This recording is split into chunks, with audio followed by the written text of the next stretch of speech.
काल का सामना आप करेंगे मामाश्री, क्योंकि इस अन्याय का प्रतिशोध हम लेंगे, न्याय लेंगे हम।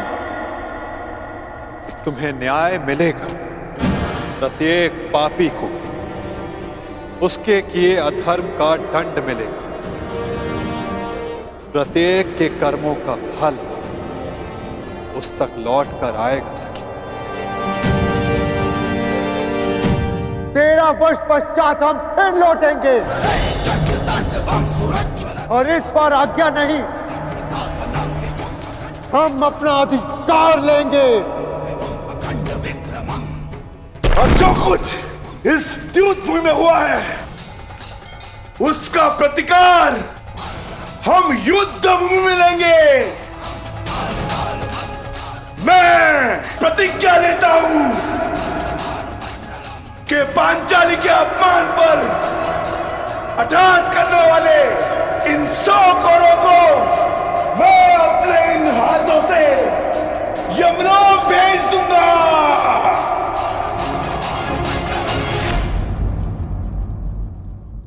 यह मत समझना कि वन में हम विश्राम करेंगे दुर्योधन।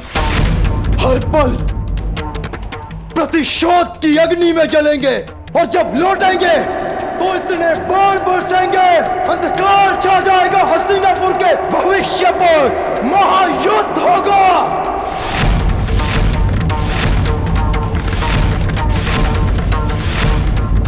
बात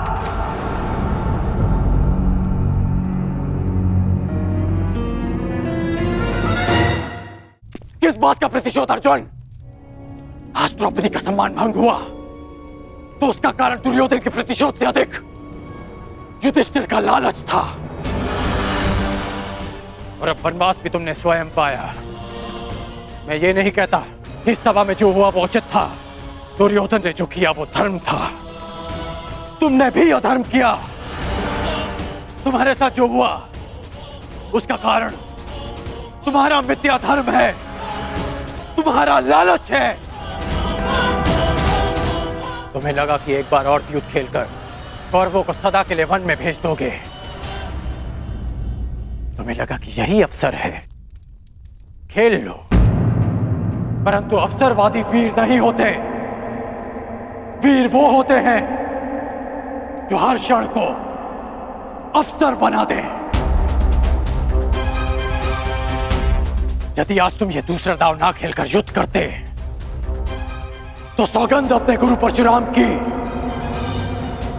कि अपने आत्मग्लानि के निराकरण के लिए मैं स्वयं अपना कवच निकालकर तुम्हारे चरणों में रख देता और तुमसे कहता कि मेरा सर धड़ से अलग कर दो।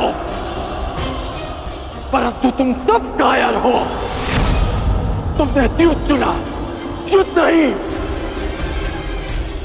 द्रौपदी का मान भंग करने के उत्तरदायी तुम पांचों भाई हो।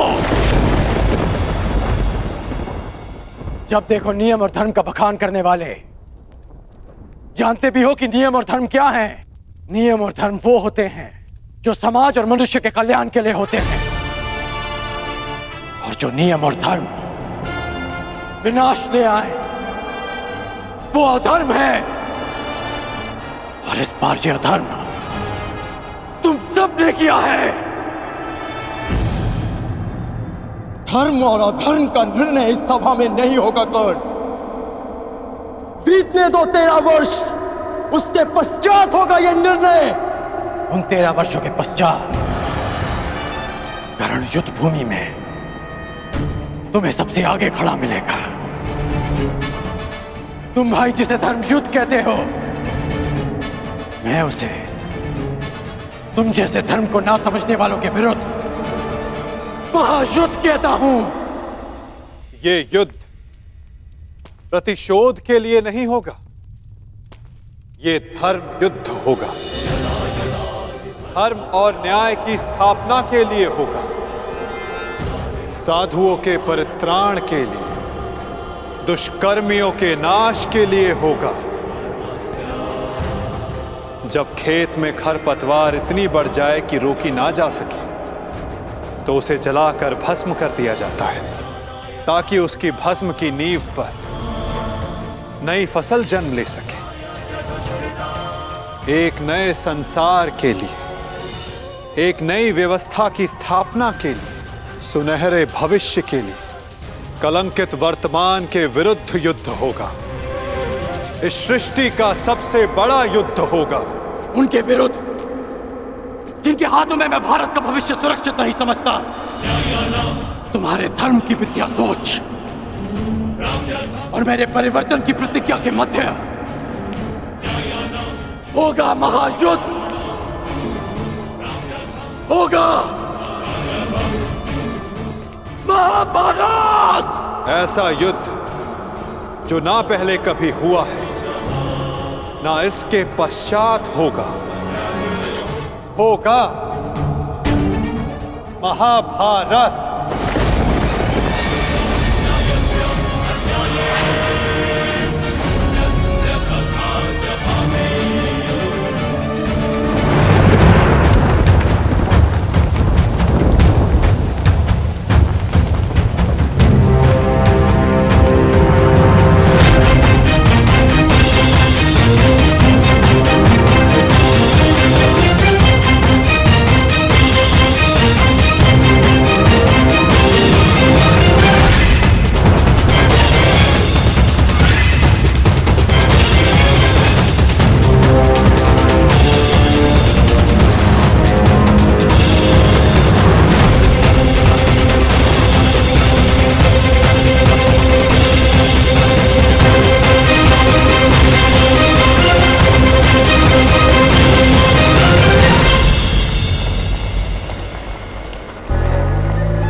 बधाई हो अंगराज, तुम्हारे मित्र के जीवन से उसका सबसे बड़ा कांटा दूर जा रहा है।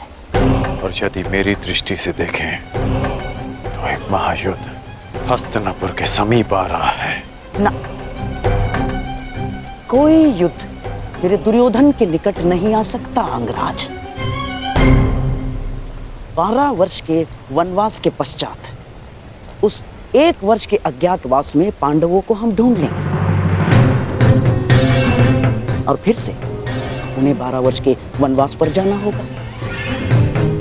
और ये चक्र सदैव चलता रहेगा अंगराज। और पांडवों का वनवास उनकी मृत्यु से पूर्व समाप्त नहीं होगा।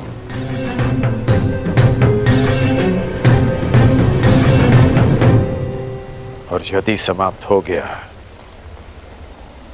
तो द्यूत नहीं, युद्ध होगा, जहां आपके पासे भी काम नहीं आएंगे गांधार राज। पासे काम आए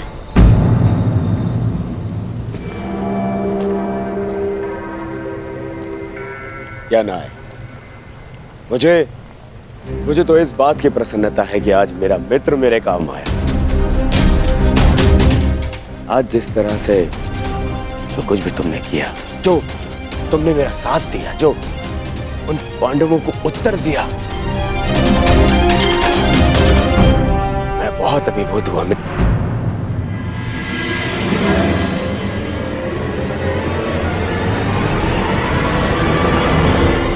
आज का दिन बहुत लंबा था युवराज, विश्राम करने के लिए आज्ञा दीजिए।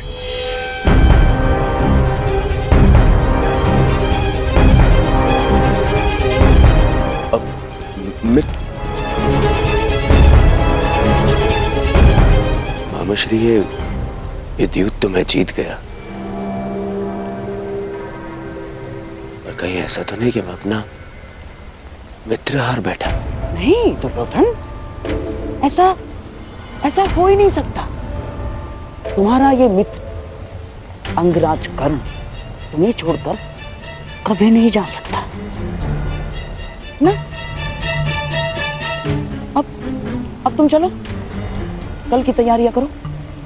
हमें कल इंद्रप्रस्थ जाना है ना दुर्योधन।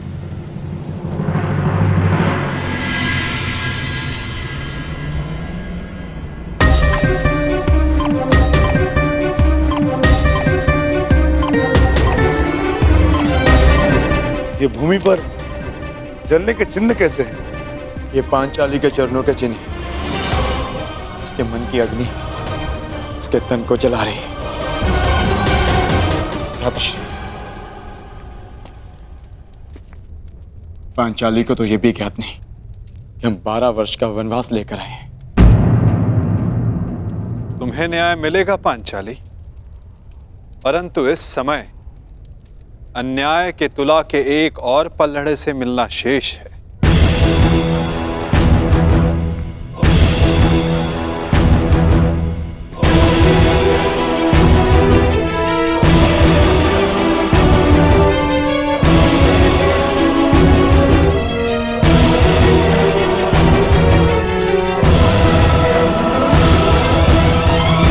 आओ महान वीरों, प्रणिपात स्वीकार करो। फहरा आए अपने धर्म की ध्वजा धर्मराज, दिखा दिया अपने गदा का बल विकोदर, अपने बाणों की पैनेपन की सीमा देख आए अर्जुन।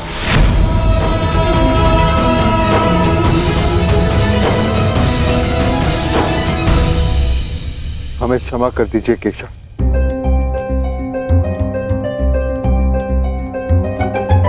हमने जो कुछ किया धर्म से विवश होकर किया।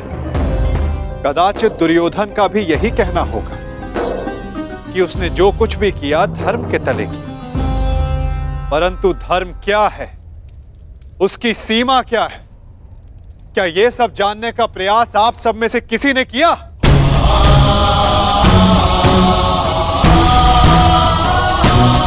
धर्म वो रथ है जिस पर चढ़कर संसार में व्यवस्था का राज्य किया जाता है।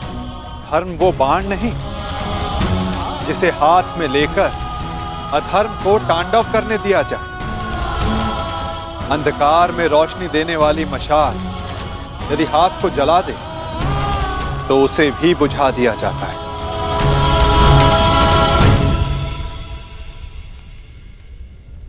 धर्म जब सीमा पार करके अधर्म का कारण बन जाए तो क्या उसे छोड़ देना उचित नहीं धर्मराज?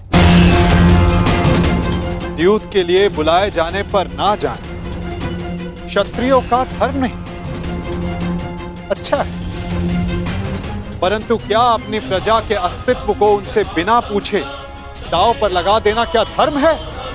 एक अग्रज का धर्म होता है कि वो अपने अनुजों का मार्गदर्शन करे, उन्हें दासत्व के मार्ग पर भेज देना क्या धर्म है? जिस पत्नी की रक्षा करना पुरुष का सबसे बड़ा कर्तव्य होता है, उसे चौसर की बिसात पर बिछा देना क्या धर्म है धर्मराज?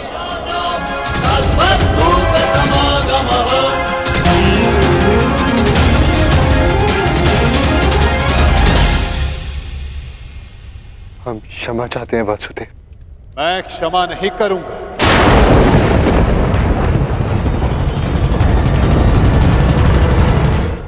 मैं क्षमा नहीं करूंगा क्योंकि क्षमा करने का अधिकार मेरा नहीं, पांचाली का है। पूछो उससे, क्या उसका टूटा हुआ विश्वास तुम सबको क्षमा करेगा?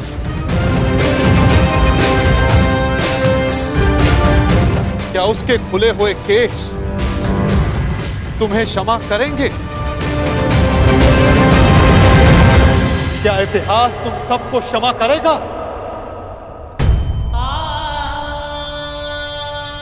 क्षमा तो हम स्वयं को भी नहीं कर सकते केशव।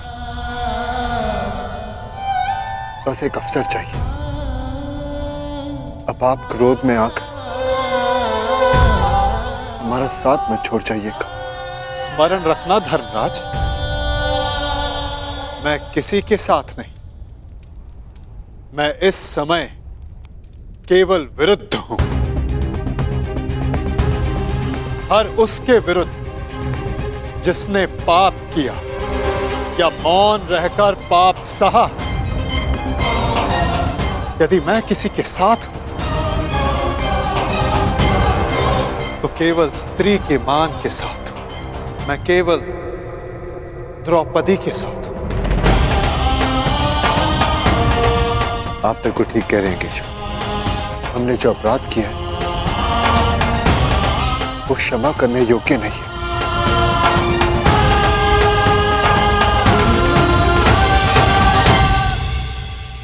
हमें क्षमा मत करना पांचाली,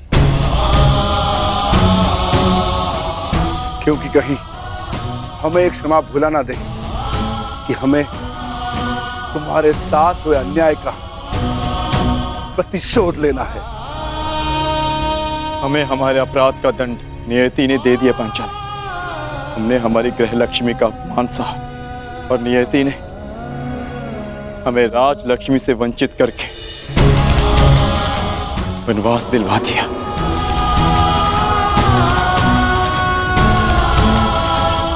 12 वर्ष का वनवास और 1 वर्ष का अज्ञातवास।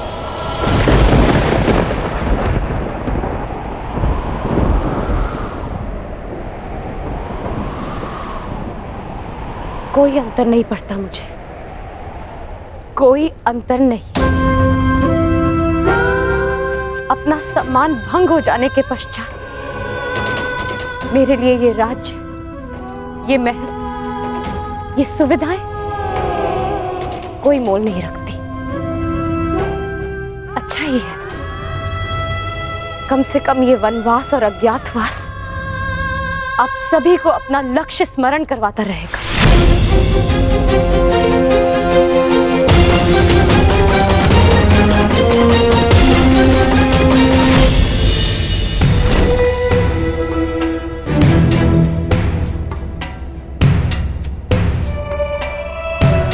मित्र,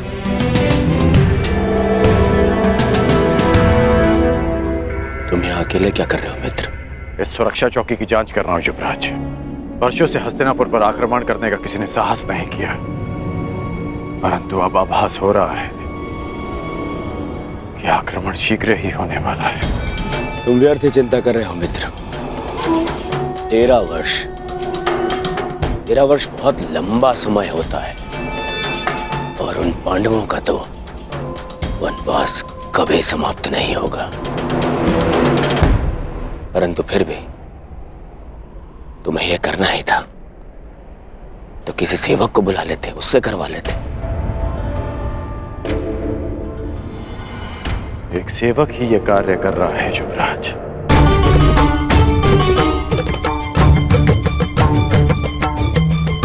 ऐसा मत कहो मित्र, यह आनंद का समय है। इंद्रप्रस्थ जीत लिया है मैंने। मेरे साथ इंद्रप्रस्थ चलकर मेरे आनंद में भागीदार बनो। जो पाप में भागीदार बन जाए वो केवल यंत्रणा में भागीदार बन सकता है, आनंद में नहीं युवराज। तुम मुझे बार बार युवराज क्यों कह रहे हो? मैं तुम्हारा मित्र हूं, तुम मेरे मित्र हो, मित्र कहो मुझे। भरी सभा में अपने मित्र और उसकी मित्रता को लज्जित किया आपने। आपकी मित्रता उसी समय समाप्त हो गई जब आपने अपने मित्र के शस्त्र अपनी सेवा में ले लिए। आपके मित्र के बार बार कहने के पश्चात भी आपने एक स्त्री को लज्जित किया, उसे अपमानित किया। अब जो आपके सामने खड़ा है वो केवल आपका सेवक है। मेरा जीवन और मेरे शस्त्र सदा आपकी सेवा में रहेंगे। आदेश दीजिए युवराज कि आगे आपके इस दास को क्या करना है। बस करो। मेरे जीवन में तुम्हारी सबसे अधिक आवश्यकता है। आपकी हर आवश्यकता पूर्ण करना मेरा धर्म है युवराज, परंतु केवल एक सेवक बनकर, दास बनकर, आप मित्र समझकर मैं आपको कभी गले नहीं लगा पाऊंगा। यदि आप चाहते कि मैं आपके साथ इंद्रप्रस्थ चलूं, तो मैं अवश्य चलूंगा युवराज, परंतु केवल एक सेवक बनकर चलूंगा।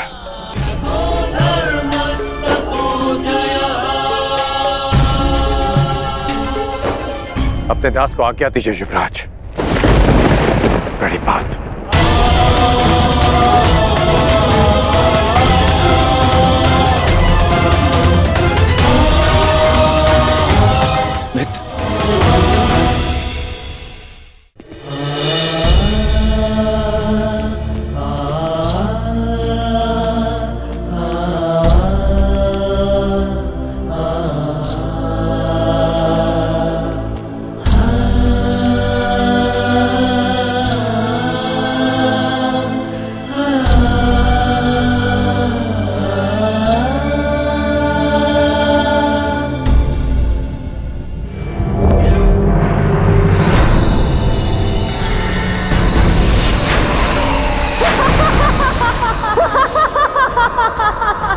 अंधे का पुत्र अंधा। दुशासन, ये वही स्थल है हाँ मैं गिरा था। यही मेरे अपमान का ठास उड़ाया गया था।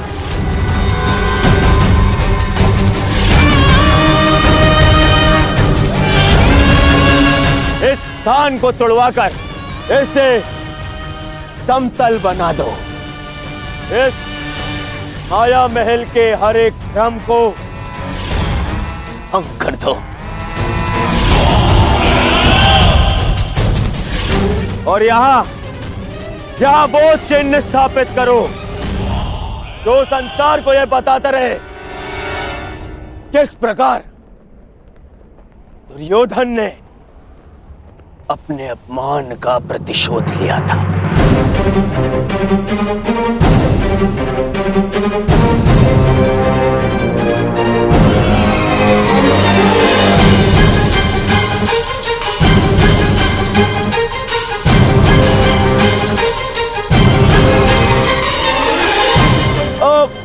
भ्राता युधिष्ठिर,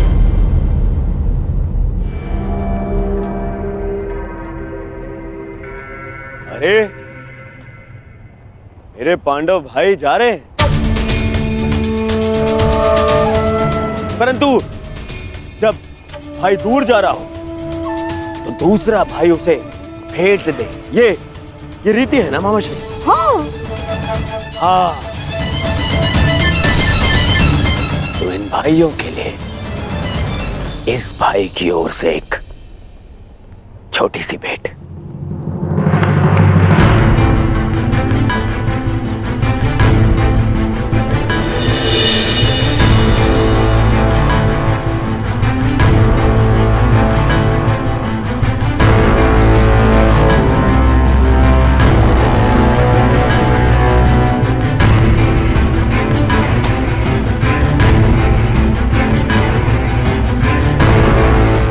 भेंट अनावृत करने की अनुमति चाहूंगा।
ये प्रतिज्ञा लेता हूं कि जिस प्रकार मैंने भूमि पर आघात किया है, उसी प्रकार युद्ध में मैं तुम्हारे छाती पर आघात करके तुम्हारी छाती फाड़ दूंगा दुष्टासा।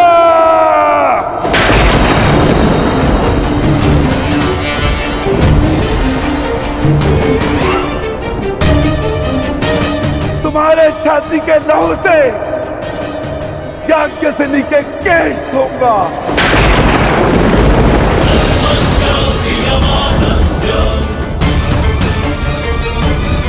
और तब द्रौपदी अपने केश बांधेगी।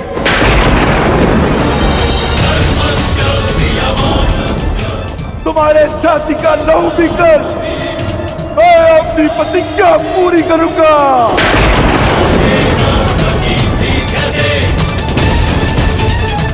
और तुम दुर्योधन, मामाश्री के स्वप्न के होने वाले सम्राट, अपने अंत के दिन कितना प्रारंभ कर दो।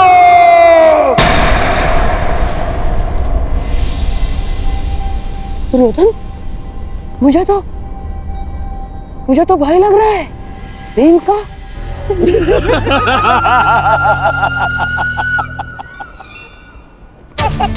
दिन तो तुम गिनना प्रारंभ कर दो पांडु पुत्रों। और हाँ, ठीक से दिन, प्रहर और क्षणों की गणना करना।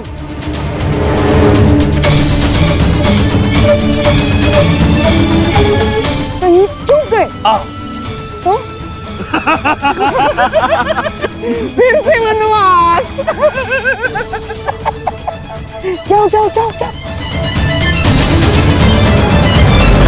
अवश्य गिनेंगे मामाश्री।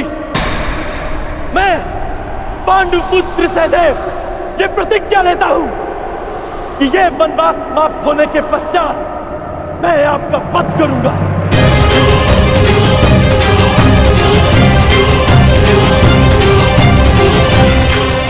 मेरा वध?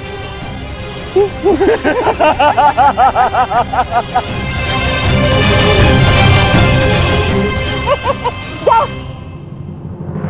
चलो अनुज, हमें यहां से प्रस्थान करना है।